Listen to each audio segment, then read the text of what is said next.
تاریخ اسلام کا ایک روشن و سنہرا دور جس کی بدولت سیاست کی ایک شکن نے تاریخ عالم کفر میں زلزلے برپا کر دیے تھے، وہ سلطان صلاح الدین یوسف بن ایوب کا دور تھا۔ سلطان صلاح الدین ایوبی 532 ہجری بمطابق 1138 عیسوی کو عراق کے شہر تکریت میں پیدا ہوئے۔ آپ کا تعلق کرد کے ایک متوسط اور شریف خاندان سے تھا۔ بچپن سے ہی جنگی صلاحیتوں سے مالا مال تھے، کیونکہ شجاعت و بہادری آپ کو خاندانی طور پر ورثہ میں ملی تھی۔ آپ کے چچا شیر کو صلاح الدین سلطان نور الدین زنگی رحمہ اللہ کی فوج کے سپہ سالار تھے۔ سلطان صلاح الدین ایوبی انتہائی نرم دل، بہادر اور اعلیٰ اخلاق کے مالک تھے۔ اسلامی تاریخ میں آپ نے ایسے بڑے کارنامے سر انجام دیے جن کی حسرت بڑے بڑے بادشاہوں نے کی تھی۔ بچپن میں صلاح الدین ایوبی سے کوئی ایسی علامات ظاہر نہ ہوئی جن سے یہ ظاہر ہوتا کہ وہ آنے والے دور میں کوئی بڑا آدمی بننے والا ہے، مگر وہ بچپن سے ہی ایک روشن مثال اور پرامن شخصیت کے مالک تھے۔ جوان ہو کر سلطان صلاح الدین ایوبی نے فوج میں شمولیت اختیار کی اور جلد ہی سلطان نور الدین زنگی کی فوج کے افسر بن گئے۔ 564 ہجری میں سلطان نور الدین زنگی نے مصر پر حملے کا حکم دیا۔ اس وقت فوج میں بطور افسر سلطان صلاح الدین ایوبی موجود تھے اور فوج کے سپہ سالار ان کے چچا تھے۔ جب مصر فتح ہوا تو سلطان نور الدین زنگی نے صلاح الدین ایوبی کو مصر کا حاکم مقرر کر دیا۔ سلطان صلاح الدین ایوبی کی رضا مندی نہیں تھی، مگر سلطان نور الدین زنگی کے اصرار پر انہوں نے مصر کی حاکمیت قبول کی۔ ابتدا میں سلطان صلاح الدین ایوبی حاکمیت مصر نہیں لینا چاہتے تھے، مگر اقتدار سنبھالنے کے بعد ان کے انداز بدل گئے۔ سلطان نے زندگی کی عیش و عشرت کو ترک کر کے تقوی و پرہیزگاری کی طرف توجہ دی۔ مصر کی امارات سنبھالنے کے بعد سلطان نے دنیا کو چھوڑ کر اپنی زندگی کو مزید سختی سے اسلام کے اصولوں کے عین مطابق گزارنا شروع کر دیا اور اپنے اعمال پر بھی اس حوالے سے سخت پابندیاں عائد کر دیں۔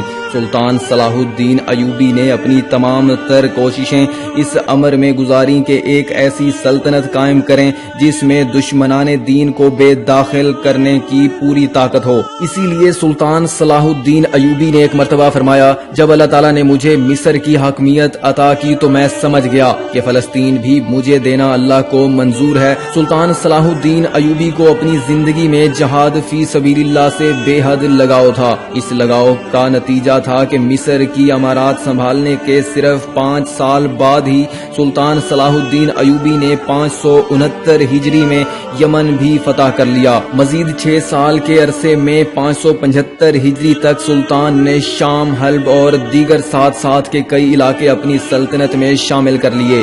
581 ہجری میں جنگ حطین ہوئی، جس کے نتیجے میں اللہ تعالیٰ نے سلطان صلاح الدین ایوبی کے ہاتھوں بیت المقدس کو آزادی عطا فرمائی۔ صلیبی سردار ریجی نالڈ نے بہت سارے عیسائیوں کو ساتھ ملا کر مدینہ طیبہ پر قبضے کی غرض سے حجاز مقدس پر حملہ کر دیا۔ یہ ریجی نالڈ وہ صلیبی سردار تھا جس کے ساتھ سلطان صلاح الدین ایوبی نے چند سال قبل امن کا معاہدہ طے کیا تھا کہ ہم ایک دوسرے کی حفاظت کریں گے، مگر کافر اپنی کارستانیوں سے باز نہ آیا۔ ریجی نالڈ بدبخت نبی کریم صلی اللہ علیہ وسلم کی شان میں گستاخیاں بھی کیا کرتا تھا۔ سلطان صلاح الدین ایوبی کو پتہ چلا تو آپ نے اس لشکر کی سرکوبی کے لیے فوراً اقدامات کیے اور ان کا تعاقب کرتے ہوئے مقام حطین پر ان کو آ لیا۔ مسلمان اور عیسائیوں کے درمیان یہ بہت بڑا معرکہ ہوا جس میں 12,000 مجاہدین کے مقابلے میں 50,000 سے زائد عیسائی فوجی سامنے آئے۔ کئی دن شدت کی لڑائی جاری رہی۔ آخر کار اللہ تعالیٰ نے مسلمانوں کو فتح عطا فرمائی۔ صلیبیوں کے آدھے فوجی مارے گئے اور باقی گرفتار ہوئے۔ گرفتار ہونے والوں میں صلیبیوں کے 2 بڑے سردار ریجی نالڈ اور بادشاہ گائی بھی شامل تھے۔ سلطان نے ریجی نالڈ سے کہا، ہم نے تمہارے قتل کی 2 بار قسم اٹھائی تھی، ایک جب تم نے ہمارے ساتھ کیے گئے معاہدے کی خلاف ورزی کی اور حاجیوں کا قتل عام کیا، اور دوسری جب جب تم نے مدینہ طیبہ پر حملے کا ناپاک منصوبہ بنایا، سلطان صلاح الدین ایوبی نے ریجینالڈ کا سر قلم کر کے اللہ تعالیٰ کا شکر ادا کیا۔ اس مارکے کے بعد مسلمانوں نے صلیبیوں کے تمام علاقوں پر قبضہ کر لیا۔ سلطان صلاح الدین ایوبی نے جنگ حطین کے فوراً بعد موقع ملتے ہی بیت المقدس کا رخ کیا، اور آخر کار وہ دن آ ہی گیا جس کا سلطان کو بے حد بے چینی سے انتظار تھا۔ اسلامی لشکر نے بڑے زور سے حملہ کیا، ایک ہفتہ تک خون ریزی جاری رہی، اور پھر عیسائیوں نے ہتھیار ڈال کر رحم کی اپیل کر دی۔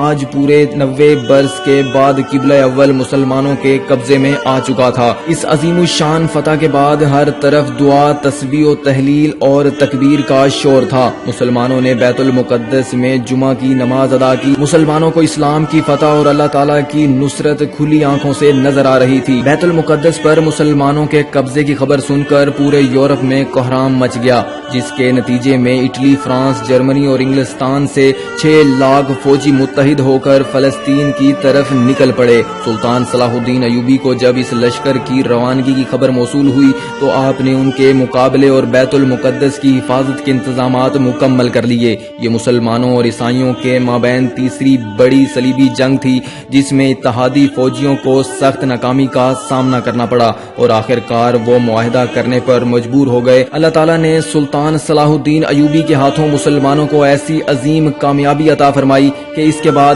صلیبیوں نے دوبارہ کبھی حملے کی جرت نہ کی، اور 761 سال بیت المقدس مسلمانوں کے قبضے میں رہا۔ سلطان صلاح الدین ایوبی مسلمانوں کے ایک عظیم، نڈر، بے باک اور انتہائی ہمت والے حکمران تھے۔ ان کی ہمت اور حوصلے نے پرچم اسلام کو بے حد عزت عطا فرمائی۔ ناظرین، کیا آپ جانتے ہیں کہ جب ان کی وفات ہوئی تو اس وقت ان کے کل اثاثے کتنے تھے؟ آج کل کے حکمرانوں کے بالکل برعکس تھے۔ صلاح الدین ایوبی کے پاس کروڑوں کے بینک بیلنس یا محلات نہ تھے، بلکہ تاریخ شاہد ہے کہ جب اس عظیم رہنما کا انتقال ہوا تو ان کے پاس صرف 1 سونے کی اور 40 چاندی کی اشرفیاں تھی۔ نیک دل بہادر فاتح نے اپنی تمام دولت اپنی زندگی میں ہی غربا میں تقسیم کر دی تھی، اور وقت وفات اتنی رقم بھی نہ تھی کہ ان کے نماز جنازہ کا انتظام کیا جا سکتا۔ اس بہادر مسلمان کو دمشق میں اموی مسجد کے باہر ایک باغ میں دفن کیا گیا ہے، اور آج بھی یورپ اور مغربی دنیا